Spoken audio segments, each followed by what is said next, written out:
গাজায় যুদ্ধবিরতির প্রথম দিনে ৩ জিম্মির মুক্তির বিনিময়ে ৯০ ফিলিস্তিনি বন্দীকে মুক্তি দিয়েছে ইসরায়েল। এছাড়া ৬০০ ত্রাণবাহী ট্রাক উপত্যকায় প্রবেশ করেছে।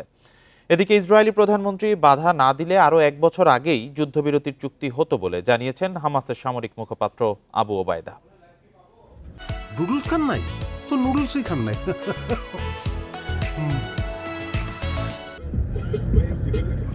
১৫ মাসের ইসরায়েলি নারকীয় তাণ্ডবের পর গাজায় কার্যকর হল বহু প্রতীক্ষিত যুদ্ধবিরতি। মুক্তির স্বাদ পেয়ে স্বস্তির নিঃশ্বাস ফেলছে ফিলিস্তিনিরা। যুদ্ধবিরতির প্রথম দিনে ৩ ইসরায়েলি নারী জিম্মিকে মুক্তি দিয়েছে হামাস। গাজা সিটিতে জিম্মিদের আনুষ্ঠানিকভাবে রেডক্রসের হাতে তুলে দেয় হামাস যোদ্ধারা।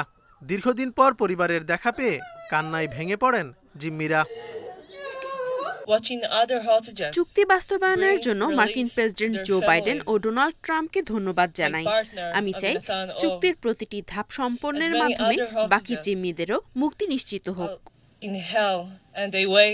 বিনিময়ে ৯০ ফিলিস্তিনি বন্দীকে মুক্তি দিয়েছে ইসরায়েল। এর মধ্যে শিশুরাও রয়েছে।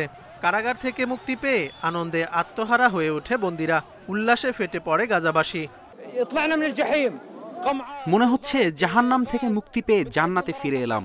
তারা আমাদের উপর অমানবিক নির্যাতন চালিয়েছে, সেখানে খাবার পানি কিছুই ছিল না। তবে ফিলিস্তিনি কারাবন্দীদের সংগঠন প্যালেস্টাইন প্রিজনার্স জানায়, অধিকৃত পশ্চিম তীর থেকে ধরে নিয়ে যাওয়া ১০,০০০-এর বেশি মানুষ এখনও ইসরায়েলের কারাগারগুলোই বন্দী আছেন। এদিকে ৬০০ ত্রাণবাহী ট্রাক গাজায় প্রবেশ করেছে। চুক্তির প্রথম ধাপে প্রতিদিনই এই পরিমাণ ত্রাণ উপত্যকায় প্রবেশ করবে। তবে গাজায় সরবরাহের তুলনায় ত্রাণের চাহিদা আরও অনেক বেশি বলে জানিয়েছে বিশ্ব খাদ্য কর্মসূচি। এছাড়া ১৫ মাস যুদ্ধের পর গাজার স্বাস্থ্য ব্যবস্থা পুনরুদ্ধারে বড় চ্যালেঞ্জের সম্মুখীন হতে হবে বলে সতর্ক করেছে বিশ্ব স্বাস্থ্য সংস্থা।